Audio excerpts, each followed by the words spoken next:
Good afternoon. We're here with David Lida in the Lida Library in San Antonio, Texas.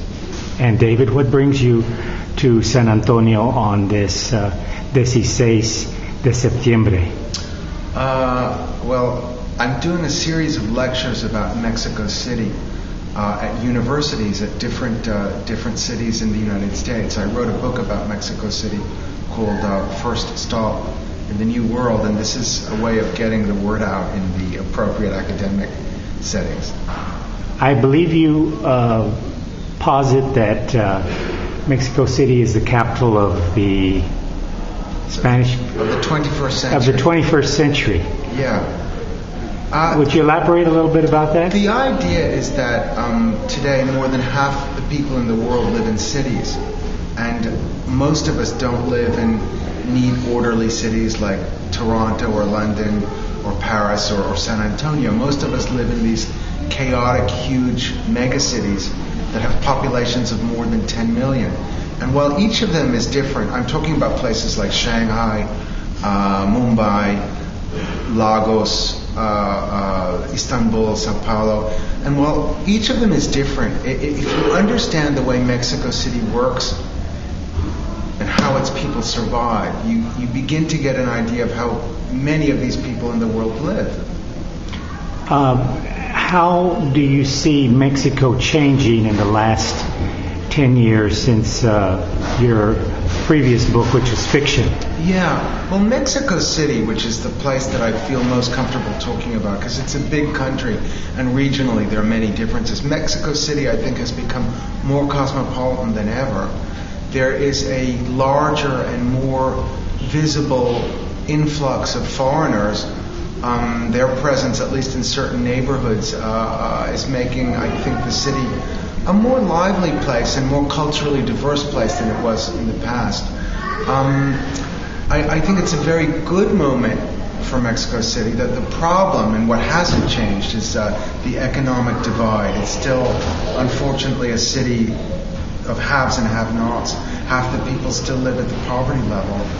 But if you are not struggling to survive day by day, it's one of the most culturally exciting cities in the world that I know of. I mean, the offerings on a cultural level, museums and art galleries, theater and film, dance, food, restaurants and bars. It's more along the lines of what you'd find in Paris or London than any other capital of Latin America that I know. At one time, Mexico was considered the Paris of the New World. Yeah. It still probably is, more or less. I'm not sure that those comparisons make that much sense anymore. I mean, I think that Mexico City has something like 3 times the population of Paris. Well, it's a very different city.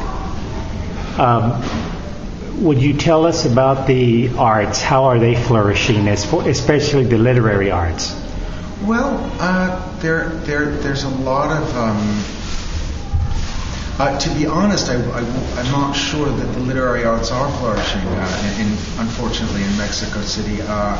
There is a publishing industry. Its backbone is made up of self-help books and bestsellers. It's not, and there is a literary scene, but it struggles. I mean, most novels are published in editions of 1,000 or 2,000 copies. If they sell them out, it's basically a miracle.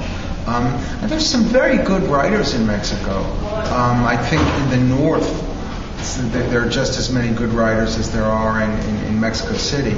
But again, it's a struggle for them to survive. I guess this is true around the world. I mean, the publishing industry, as we know, in times of economic crisis, is kind of on the ropes.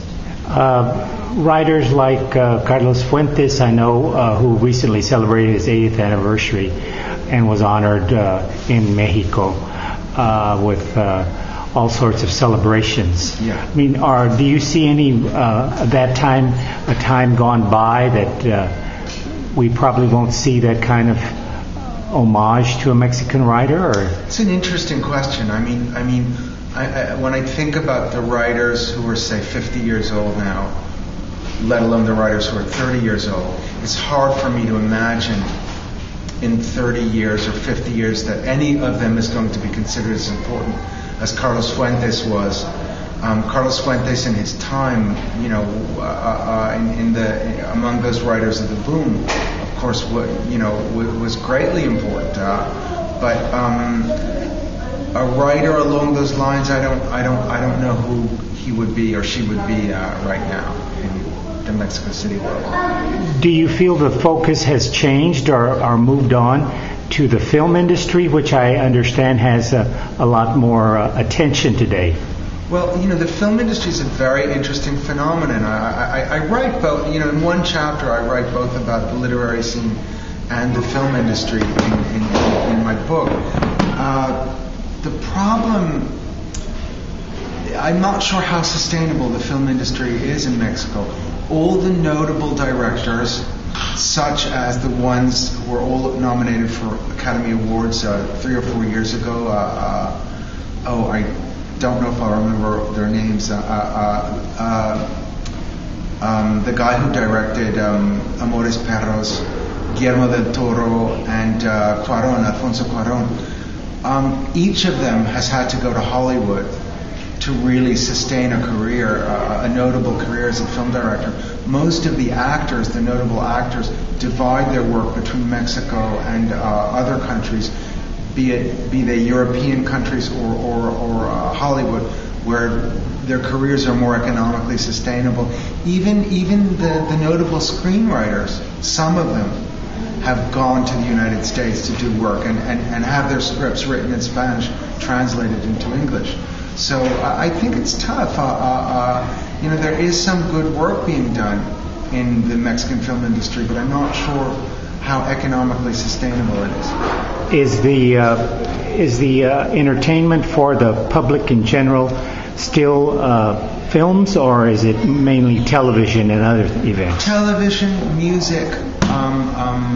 The thing about one of the reasons that there's a problem with the Mexican film industry is that a lot more people see movies in pirated versions of DVDs than the price of a movie ticket in Mexico City is roughly the same.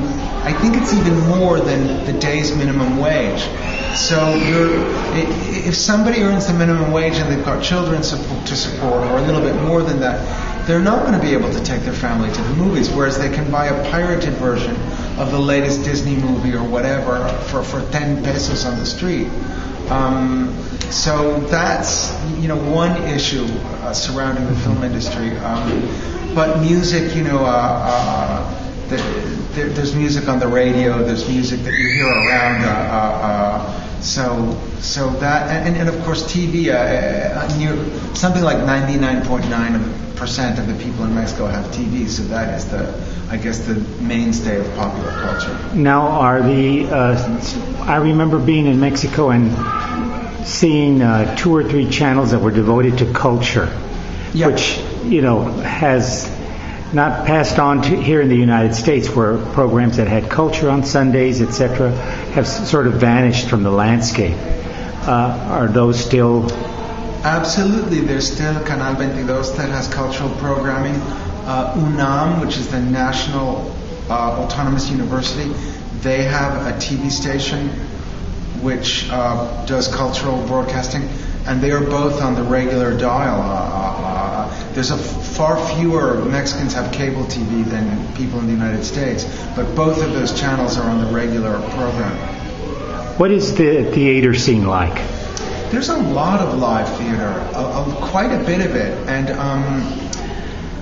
there's everything from weird experimental new plays to very commercial theater, like